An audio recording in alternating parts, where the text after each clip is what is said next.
안녕하세요. 오늘 저희가 함께 깊이 들여다볼 자료는요.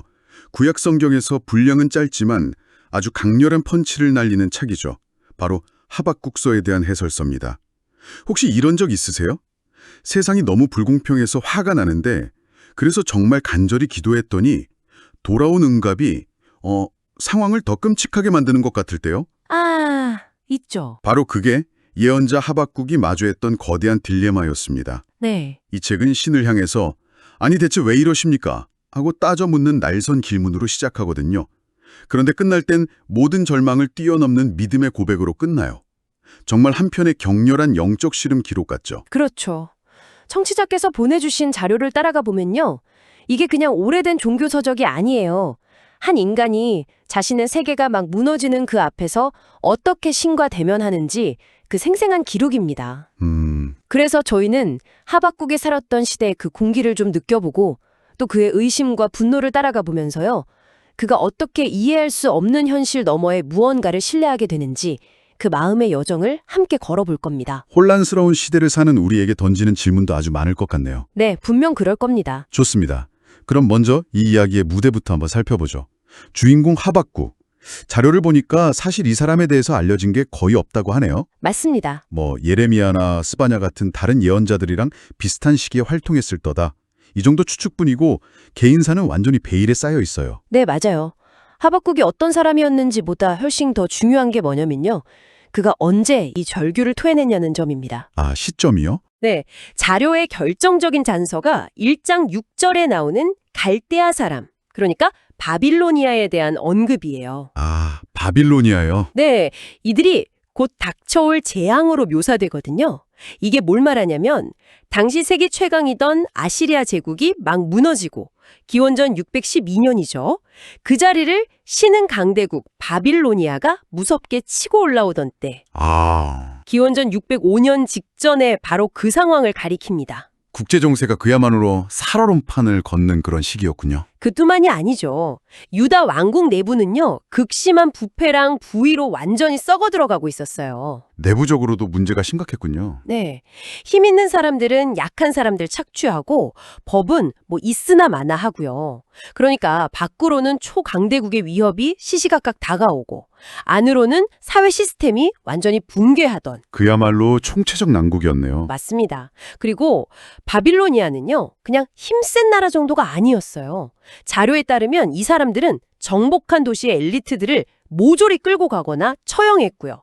저항의 씨를 아예 말려버리는 그런 초토화 전술로 악명이 높았습니다. 와, 유다 백성이 듣기에는 뭐랄까 당신의 암을 치료하기 위해서 청산가리를 처방하겠습니다. 약간 이런 말처럼 들렸을 거예요. 이야, 그렇게 들으니까 하박국의 절박함이 훨씬 생생하게 다가옵니다. 주변은 온통 불의와 폭력인데 하늘은 침묵하고 있고요. 그렇죠. 바로 그 지점에서 다른 예언서들이랑 좀 차이점이 보이는 것 같아요. 보통 예언자들은 백성들한테 회개하라 이렇게 외치잖아요. 네, 그렇죠. 근데 하박국은 반대로 신을 향해서 소리치고 있단 말이죠. 정확합니다. 그래서 하박국서는 예언자하고 신 사이의 솔직한 대화, 아니요, 거의 논쟁에 가까운 형식으로 되어 있죠. 자료는 이 논쟁을 크게 두 번의 질문과 응답으로 구분하고 있습니다. 그럼 그 첫 번째 절규는 뭐였나요? 그 무너져가는 사회 한가운데 서서 하박국은 하늘에 대고 뭐라고 외쳤습니까? 그의 첫 질문은 아주 본질적이에요. 1장 2절에서 4절을 보면 언제까지 부르짖어여 들으시겠습니까? 왜 이 폭력과 불의를 보고만 계십니까? 이렇게 외칩니다. 이게 그냥 힘들다는 푸념이 아니에요. 정의로우신 신이 어떻게 이 땅의 악을 방치할 수 있느냐는 신의 성품 자체에 대한 고통스러운 질문인 거죠. 그런데 이 간절한 기도에 대한 신의 대답이 정말 상상을 초월합니다. 자료를 보면 내가 너희가 믿지 못할 일을 행할 것이다. 바로 저 사납고 성급한 백성 바빌로니아를 일으켜 너희를 심판하겠다. 이렇게 답하시죠. 네. 아니 문제를 해결해달라고 했더니 훨씬 더 폭력적이고 잔인한 해결책을 가져오신 거잖아요. 그렇죠. 하박국 입장에서는 정말 뒤통수를 세게 맞은 기분이었을 것 같습니다. 네, 불을 꺼달라고 했더니 기름을 붓는 격이니까요. 그리고 바로 이 충격적인 답변이 하박국을 두 번째 질문으로 이끌어갑니다. 이 질문은 첫 번째보다 훨씬 더 날카롭고 또 신학적으로도 심오해지죠. 잠시만요. 저 같으면 여기서 그냥 포기했을 것 같은데 하박국은 한 번 더 따져 묻는군요. 네, 그렇죠. 그 논리가 정말 궁금합니다. 정의를 위해서 더 큰 불의를 사용한다니? 이건 아무리 봐도 목적이 수단을 정당화한다는 논리처럼 들거든요. 맞습니다. 자료에서 이 모순을 어떻게 다루고 있나요? 하박국은 이걸 어떻게 받아들이려고 했을까요? 장 12절부터 이렇게 항변해요. 주께서는 눈이 정결하심으로 악을 참아보지 못하시거늘 어찌하여 자기보다 더 악한 자들이 의로운 자를 삼키는 것을 보고만 계십니까? 와, 이건 단순히 왜요? 라는 질문을 넘어선 겁니다. 신의 공의와 거룩함이라는 그 핵심 속성에 대한 정면 도전인 거죠. 당신은 이런 분이 아니지 않습니까? 하고. 맞아요. 바로 그거예요. 신의 정체성을 걸고 넘어지는 거죠. 아주 대담한 질문입니다. 이 엄청난 신학적 딜레마 앞에서 신은 어떻게 응답하나요? 여기서 이 책에 가장 중요한 메시지가 나온다고 들었습니다. 네, 신의 답변은 두 갈래로 나옵니다. 첫째는 아주 명확해요. 심판의 몽둥이로 쓰이는 그 바빌로니아 역시 그들의 교만과 탐욕 때문에 반드시 심판받을 거라는 예언입니다. 아, 2정에서 5번에 걸쳐서 화 있을진저라는 저주가 선포되죠. 그러니까 그들도 신의 정의에서 결코 예외가 될 수 없다 이런 선언입니다. 일단 악한 도구도 결국엔 처벌받는다는 원칙을 확인시켜 준 거군요. 그럼 두 번째 답변은 뭔가요? 바로 하박국서 전체, 나아가 성경 전체를 관통하는 핵심 구절 중 하나죠. 2장 4절의 선언입니다. 보라, 그의 마음은 교만하며 그 속에서 정직하지 못하나 의인은 그의 믿음으로 말미암아 살리라. 아, 그 구절은 저도 들어본 것 같습니다. 그런데 솔직히 믿음으로 산다는 말이 좀 막연하게 들릴 때가 많아요. 그렇죠. 지금 이 절망적인 맥락에서 그게 구체적으로 하박국에게 어떤 행동을 요구하는 거였을까요? 그냥 이해는 안 되지만 참고 버텨라. 뭐 이런 뜻은 아닐 것 같은데요? 아주 좋은 질문입니다. 여기서 말하는 믿음은요.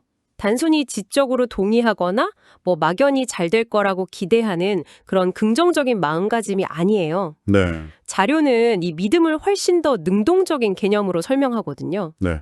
사실 이 선언은 눈에 보이는 현실에 대한 일종의 정신적 저항입니다. 정신적 저항이요? 네, 하박국의 감각, 주변의 모든 증거와 데이터가 세상은 끝났고 신은 부재한다고 막 외치는 상황에서 아니 보이지 않는 다른 현실, 즉 신의 신실하심과 궁극적인 정의라는 더 큰 데이터가 있다고 선언하는 겁니다. 와, 정신적 저항이란 표현이 확 와닿네요.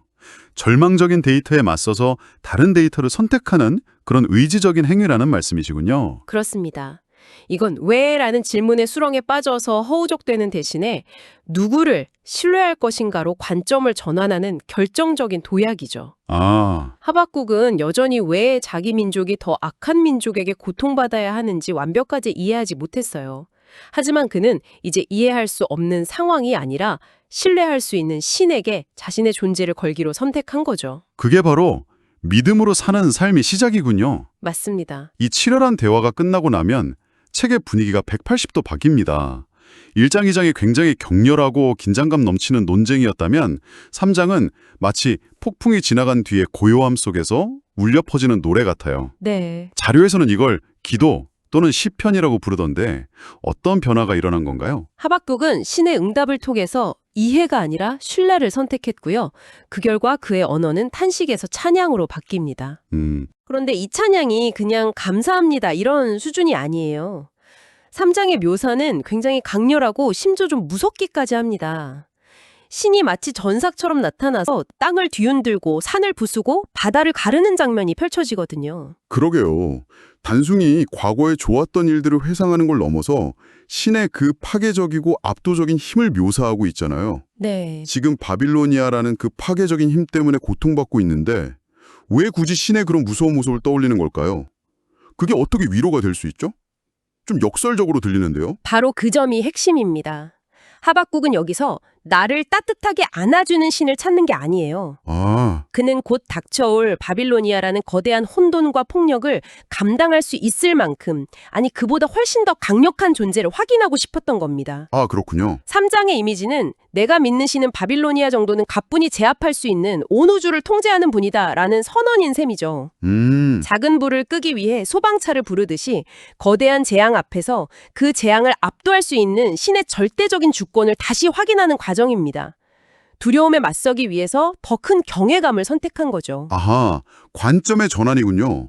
문제의 크기에 압도당하는 게 아니라 내 편이신 분의 크기를 보면서 문제를 상대적으로 작게 만드는 거군요. 그렇죠. 그리고 그 찬양의 절정이 바로 그 유명한 마지막 고백으로 이어지는 거고요. 맞습니다. 그 모든 경외스러운 신의 모습을 확연한 뒤에 나오는 고백이 바로 3장 17절과 18절입니다. 비록 무화과 나무가 무성하지 못하며 포도나무에 열매가 없으며 감람나무에 소출이 없으며 밭에 먹을 것이 없으며 우리의 양이 없으며 외양간에 소가 없을지라도 네. 나는 여호와를 나용이라마 즐거워하며 나의 구원의 하나님으로 말미암아 기뻐하리로다. 이 구절을 들으면 마치 모든 주식이 휴지 조각이 되고 은행 계좌가 영원이 되고 살던 집마저 사라졌는데도 나는 내 삶의 이유이신 분 때문에 기쁘다고 말하는 것 같아요. 네, 이건 보통 사람으로서는 상상하기 힘든 수준의 정신력인데요. 그렇죠. 고대 농경사회에서 이 구절에 나열된 것들은 생존의 기반 그 자체입니다. 아, 그렇죠. 이게 다 없다는 건 그냥 경제적으로 어렵다 수준이 아니라 죽음을 의미해요. 네. 즉 모든 것이 무너지고 아무것도 남지 않은 최악의 상황을 가정한 겁니다. 그럼에도 불구하고 그는 상황이나 소유가 아닌 신 자체 때문에 즐거워하고 기뻐하겠다고 선언하는 거죠. 와. 1, 2장이 신이 무엇을 하실 것인가에 대한 계획을 다뤘다면 3장은 신이 어떤 분이신가에 대한 본질로 마무리됩니다.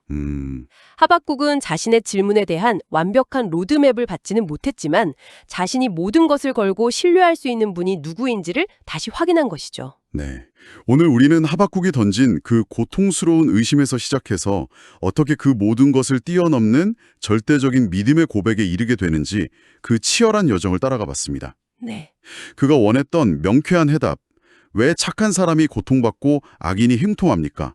이 질문에 대한 답은 끝내 얻지 못했을지도 몰라요.